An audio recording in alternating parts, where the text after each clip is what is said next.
Hello everyone, welcome to our YouTube preparation channel. दोस्तों, मैं रुबेल और मैं आज आप सबके सामने प्रीवियस ईयर का डीएमई का क्वेश्चन लेके आया हूँ और ये पार्ट 3 है।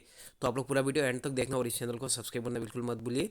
और देखो, मैं आपको पूरा नोट्स प्रोवाइड कर दूंगा इन बिटवीन जब तक एग्जाम आएगा। पूरा जनरल नॉलेज का, इसमें करंट अफेयर्स का रहेगा, स्पोर्ट्स का रहेगा, सब इंपॉर्टेंट जो चीज़ें हैं उसी हिसाब से सिलेबस के अकॉर्डिंग जीके का सब चीज़ें रहेगा। ठीक है, साथ ही साथ जनरल इंग्लिश का भी सब चीज़ें मैं प्रोवाइड करूँगा। तो इस पर वन टाइम फीस है ओनली 500 रुपीज़। तो आप लोग ज्वाइन कर लो उस ग्रुप पे। तो उस पर मैं खुद से ही इंपॉर्टेंट सब चीज़ें मैं प्रोवाइड करूँगा, खुद से ही नोट मैं बना के आपको प्रोवाइड करूँगा। तो देखो, आपको पे करना होगा 500 रुपीज़ थ्रू यूपीआई यानी फ़ोनपे, जीपे या पेटीएम से 9101467653 इस नंबर पे करके इसका स्क्रीनशॉट मेरे व्हाट्सअप नंबर पे भेज देना। मेरा व्हाट्सअप नंबर है 9101467653, ताकि मैं आपको ग्रुप में ऐड कर सकूँ।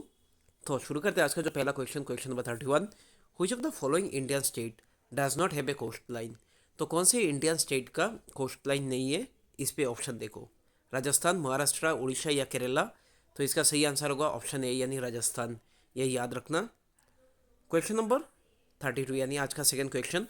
Which of the following Indian state forms the easternmost border of the country. तो easternmost border of the country, इस पे नीचे दिया गया चार ऑप्शन में से कौन सा सही है? सबसे easternmost border of the country, Assam, Arunachal Pradesh, Nagaland या मणिपुर। तो इसका सही आंसर होगा ऑप्शन बी यानी Arunachal Pradesh. Question number 33। Which of the following rivers flows from east to west. तो कौन सा river east to west follow होता है यानी अरब सागर पे जाके ड्रेन होता है? ऑप्शन सा नर्मदा, गोदावरी, कृष्णा, कावेरी। तो इसमें सही आंसर होगा ऑप्शन ए यानी नर्मदा। तो देखो, दो ही क्वेश्चन आता है, नर्मदा एंड ताप्ती, ये भी याद रखना, या Tapi. Question number 34। Under which article of the Indian constitution president rule promulgated in any state in India. तो कौन से स्टेट इमरजेंसी किस पे है प्रेसिडेंट रूल? ठीक है, तो under which article of the Indian constitution the president rule promulgated in any state in India. तो देखो, एक है नेशनल इमरजेंसी यानी अंडर आर्टिकल 352, एक है स्टेट इमरजेंसी यानी 356। तो option A is the correct answer. और एक है फाइनेंशियल इमरजेंसी, यही तीन इमरजेंसी है, आर्टिकल 360।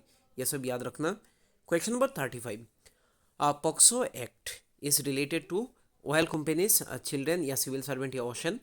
तो इसका राइट आंसर होगा देखो ऑप्शन बी यानी children. Question number 36। Two atoms are said to be isotope. तो दो एटम मतलब जनरली जो एटम होता है वो आइसोटोप नहीं होते। तो two atoms are said to be isotope कब होती है? जब उनका मतलब कह सकते इस पे देखो, दे have the same atomic number, यानी उनका मतलब कह सकते हैं प्रोटॉन नंबर सेम होना चाहिए लेकिन डिफरेंट कह सकते हैं इसका जो न्यूट्रॉन वो डिफरेंस होगा। तो इसमें जो राइट आंसर होगा वो ऑप्शन है यानी they have the same atomic number but different mass number. Question number 37।